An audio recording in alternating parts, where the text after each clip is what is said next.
liaison.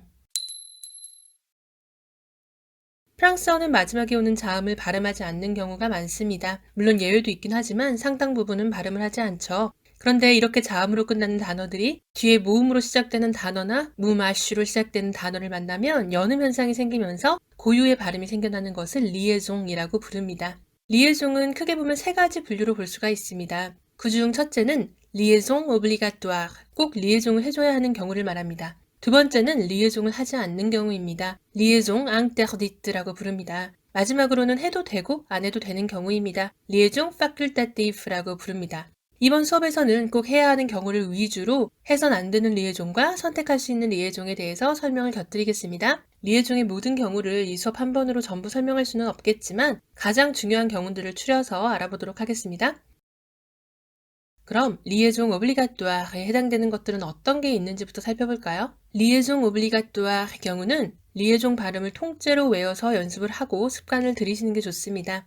첫 번째는 대명사와 동사가 만나는 경우입니다. être 동사와 avoir 동사의 동사 변형을 생각해 보시면 쉽습니다. être 동사 변형의 경우 주어 vous가 vous êtes 이렇게 리에종이 발생하면서 변화했었죠?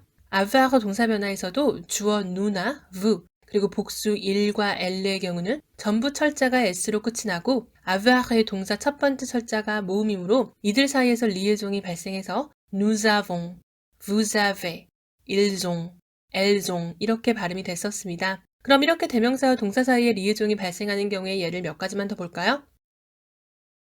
좋아하다, aimer 동사, 그리고 무척 좋아하다, adorer 동사 역시 모음으로 시작이 되는 동사이기 때문에 리에종이 발생했었죠. Nous aimons, vous aimez, ils aiment, elles aiment. Nous adorons, vous adorez, ils adorent, elles adorent. 이렇게요.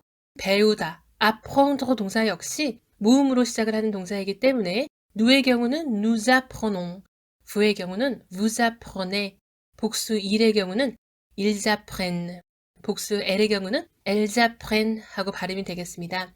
보통 누 대신에 많이 사용을 하는 옹의 경우도 자음으로 끝이 나기 때문에 이렇듯 모음으로 시작되는 동사를 만나면 리에종이 발생하겠죠? 그래서 apprendre 동사를 만나면 on apprend 하고 발음이 되겠습니다. 이렇게 주어와 동사 사이에서만 리에종이 발생하는 건 아니겠죠? 대명사와 동사 사이에서 발생하는 거기 때문에 대명사가 목적으로 사용이 되는 경우에도 리에종이 발생합니다. apprendre 동사는 가르치다라는 뜻으로도 사용을 할 수가 있습니다. 그래서 예를 들어 내가 당신을 가르친다 라는 문장을 만들면 Je vous apprends 하고 말할 수 있겠죠? Je, 내가, vous, 당신을 apprends, 가르친다 라는 말이 되겠습니다. Je vous apprends. 대명사 vous와 apprendre 동사 사이에서 리에종이 발생했네요. 프랑스에서 자주 사용되는 표현 중에 Je vous écoute 라는 표현이 있습니다. Je vous écoute. 내가 당신 말을 듣고 있습니다 라는 말인데요. 보통은 말씀하세요 라는 뜻으로 자주 사용이 됩니다. 듣다라는 동사 écouter를 사용해서 je, 내가, vous, 당신을 écoute, 듣고 있다 라는 의미가 된 거죠. 이때도 대명사 vous와 écouter 동사 사이에서 리에종이 발생해서 je vous écoute 라고 발음을 해줍니다. 하지만 일반적인 명사나 사람 이름처럼 고유명사가 쓰일 때는 동사와 명사 사이에서 리에종이 발생하지 않습니다. 두 번째 경우를 보겠습니다. 한정사와 함께 명사를 사용할 때입니다. 한정사는 말 그대로 명사의 범위를 한정시켜주는 걸 의미합니다. 예를 들어 관사를 붙여서 그 명사를 한정지어주거나 소유 형용사를 붙여서 내 친구나 내 가족 이런 식으로 명사를 한정시켜줄 수도 있고요. 지시 형용사를 붙여서 한정을 시켜줄 수도 있겠죠? 예시를 보시면 더 잘 이해가 되실 거예요. 예를 들어 친구는 프랑스어로 아미라고 합니다. 첫 번째 철자가 모음입니다. 그럼 이 앞에 몇 가지 한정사를 붙여보면서 리에종이 어떻게 발생하는지를 보겠습니다. 먼저 소유 형용사 몽을 붙여볼까요? 모나미. 어디서 많이 들어본 말이죠? 우리에게는 볼펜 브랜드로 유명한 모나미, 바로 나의 친구라는 프랑스어입니다. 모나미. 이때 리에종은 반드시 발생합니다. 그래서 몽아미 하고 발음을 하지 않습니다. 모나미 하고 발음을 해주셔야 합니다. 참고로 단어 아미의 경우는 친구가 여자든 남자든 소유 형용사는 몽을 사용합니다. 이렇게 첫 번째 철자가 모음으로 시작하는 경우는 항상 소유 형용사로 남성형을 사용합니다. 남성 형용사 몽을 붙이더라도 여성 친구의 경우라면 단어 아미 뒤에 알파벳 으를 더해주셔야 합니다. 내 친구들 이렇게 복수 소유 형용사를 붙여서 복수의 친구들을 말해주고 싶다면 mes amis 하고 발음이 되겠죠? mes amis. 이번엔 부정관사도 붙여볼까요? un ami 라고 할 수 있겠죠? un ami. 복수의 친구들이라면 les amis 하고 말해줄 수 있겠네요. des amis.